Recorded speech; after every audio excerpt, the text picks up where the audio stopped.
Hey everyone, welcome back to Couch Conversations with Sasha Love. I'm your host, Sasha Love, and we are continuing our series called Rediscovering You. And in this particular episode, we're going to talk about love. I giggled a little bit at the beginning of this video because I was trying to think of the 5 love languages, and I came up with acts of service, words of affirmation, gifts, and physical touch. And I couldn't think of the 5th one. And when I realized it was quality time, I was like, duh, that's one of my number ones. So it's kind of like how I would just laugh at the fact that I totally forgot about that one. But anyways, we're going to talk about love today, specifically how we receive love and how we give love.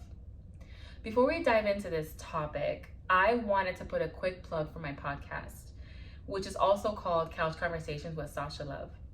In this podcast, which is available on Spotify and Anchor, I follow along with the same series, Rediscovering You, but I approach the topics in different ways. So I highlight different things. I talk about things in different ways. I offer different examples, different perspectives on things.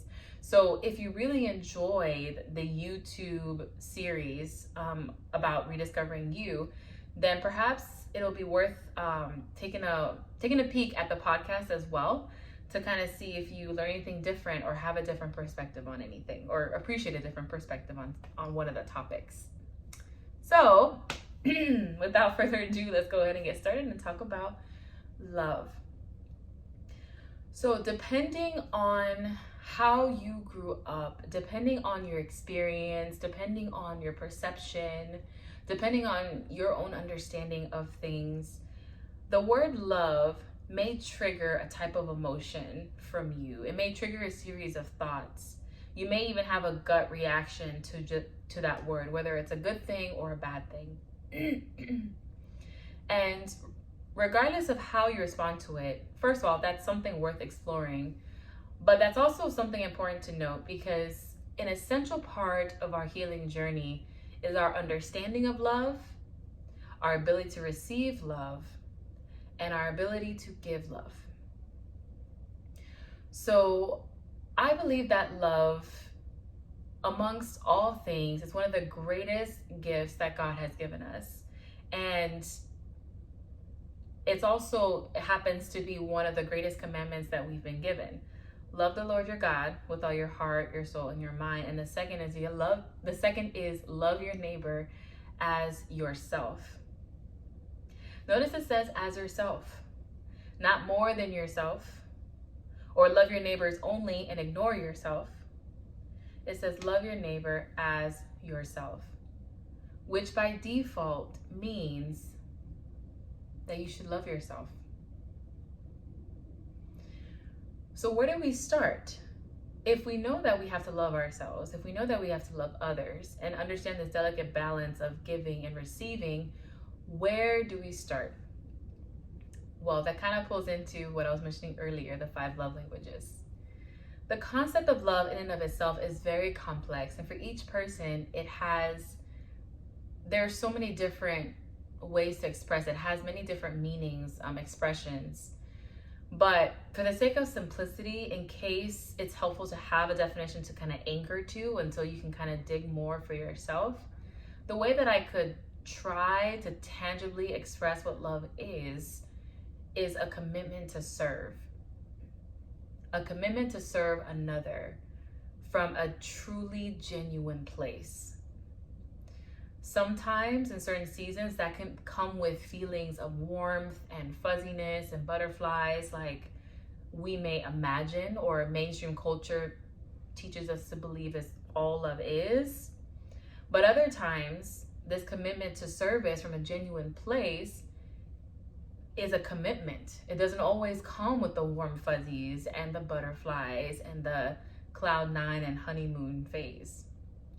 So the emotional part of love is more the superficial aspect, but the core of it, like I said, as best as I can express it, is a commitment to serve from a genuine place. So with that definition, then we can kind of dig deeper. Okay, so that's what love is. How do I receive love then? how do I learn to love myself and how do I receive love from others? If you need a starting point, if it's helpful to start with the 5 love languages. It's very I'll just say it's very popular. And it's something that is easily accessible, and the quiz is very simple to take and freely available if you want to try it out and see what your love language is.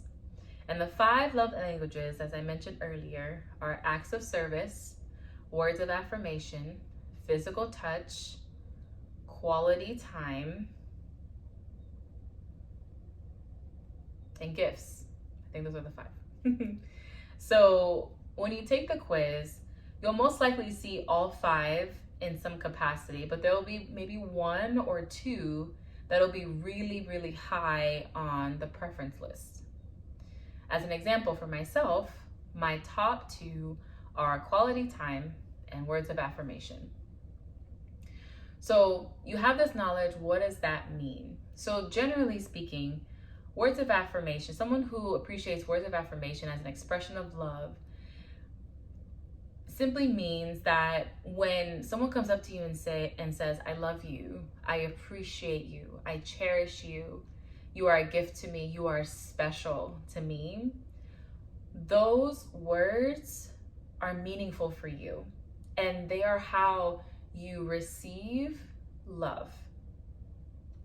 So if you're someone who leans towards words of affirmation, then that is most likely how you accept love from others, and it's probably how you'll accept love from yourself.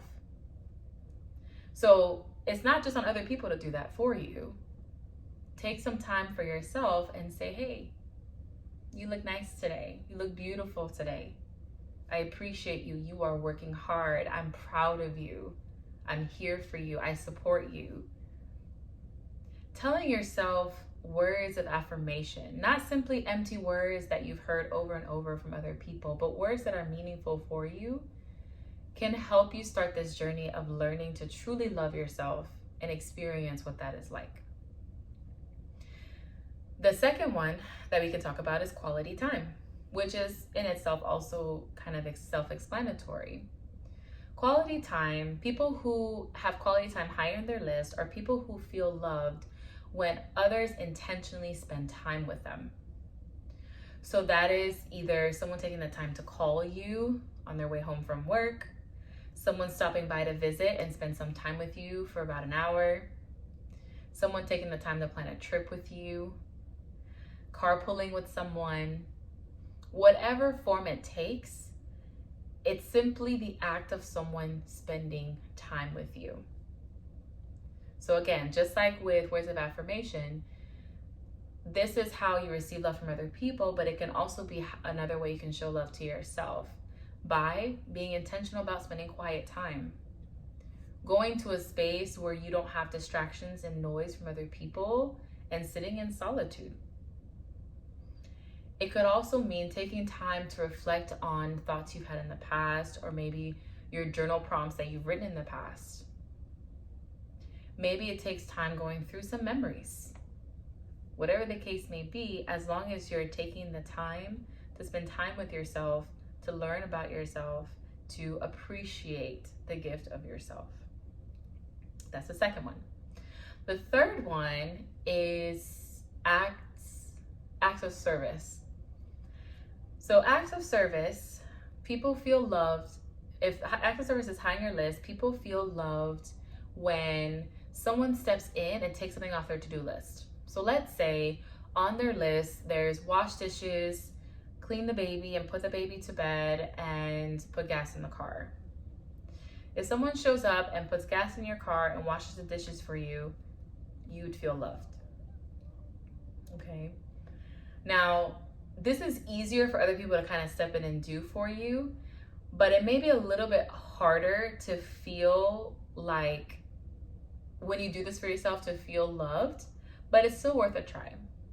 So for example, things you can put on your to-do list that are helpful for you if that's something that you like is scheduling time for something you enjoy. So putting on your to-do list, literally take some time to paint, take some time to take some pictures, take 20 minutes to sing my favorite song. Take an hour to watch a movie. And the act of crossing these things off the list will give you a sense of comfort, sense of accomplishment, and then it can also be helpful in helping you feel a sense of love. Okay, so that was the third one. The fourth one, hopefully I'm not repeating anything, is gifts. The fourth is gifts. So this one's an easy one to do for yourself, but gifts are people who appreciate a thoughtful gift from another. So for example, let's say you're window shopping with your significant other, and you look in the window and you're just like, wow, I actually do need a couple pair of socks. The ones I have a few holes in them. And you kind of say it offhandedly, not intentionally to try to get the person to buy it for you. But if you genuinely say like offhanded, like, oh, like a thought out loud, and then someone then gifts you a pair of socks, that is a way that you feel loved. Or if someone went on a trip and brought you a little trinket with your name on it, or a cup, something practical with your name on it, or even something nice to wear as a gesture to remind you that they thought of you, that is meaningful for you.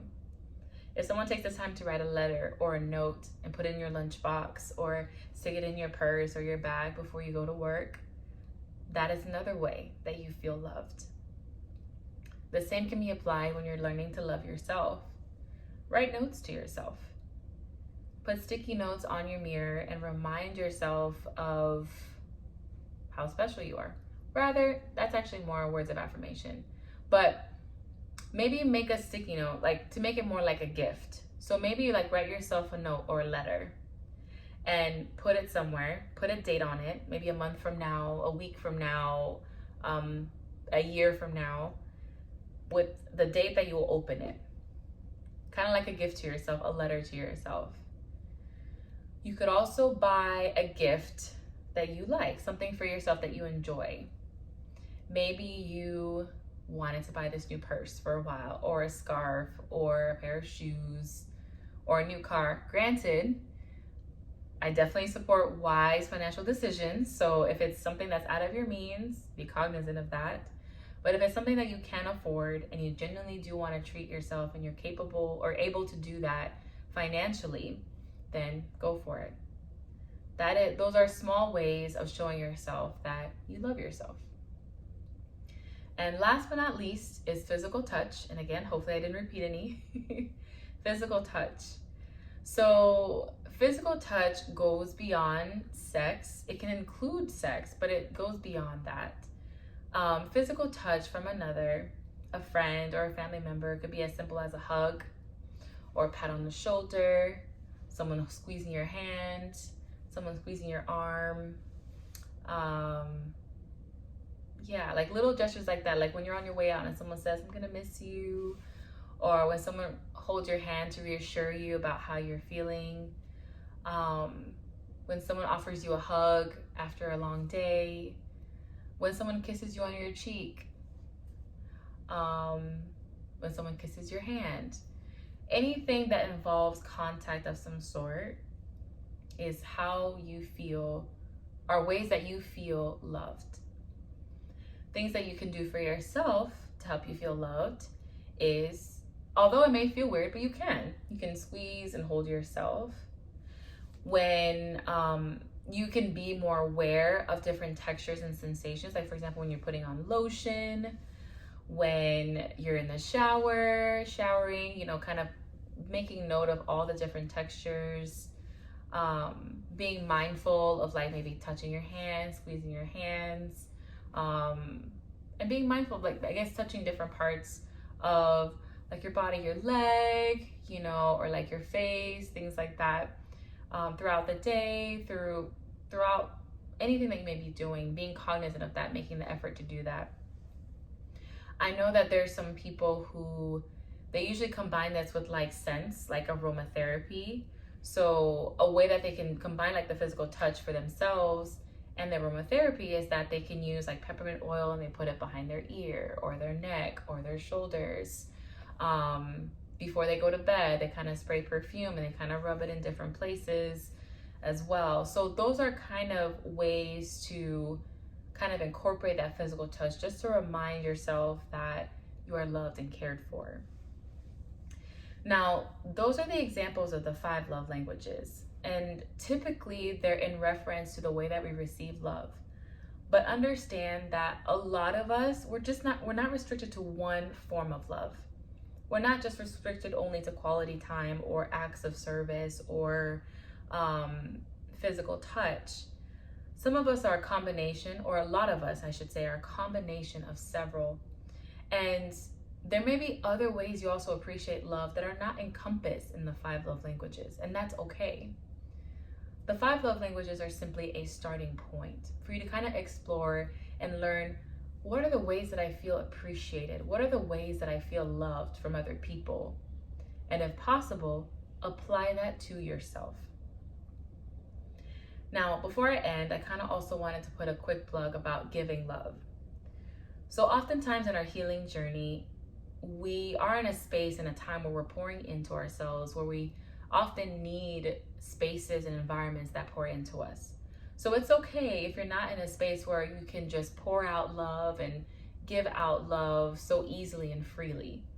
You could be hurting, you could be healing, you could be going through a journey right now, and it's okay. If that's not the space you're in, then that's fine. For those who are ready, or for those who would like to try and kind of explore what it means to open up and love in that way again, and you're not sure how to get started, you can use the love languages in that way as well. Start off by expressing love the way that you receive it, but understand that other people may have different preferences, may have a different blend of how they receive love in comparison to you. So you can start off by expressing love in the ways that work for you. Like, for example, for me, quality time is one of the top things on my list. So spending quality time with myself is a way I can show myself love. Having people in my life who are intentional about spending time with me, either calling me on the phone or spending time with me physically, that is how I receive love.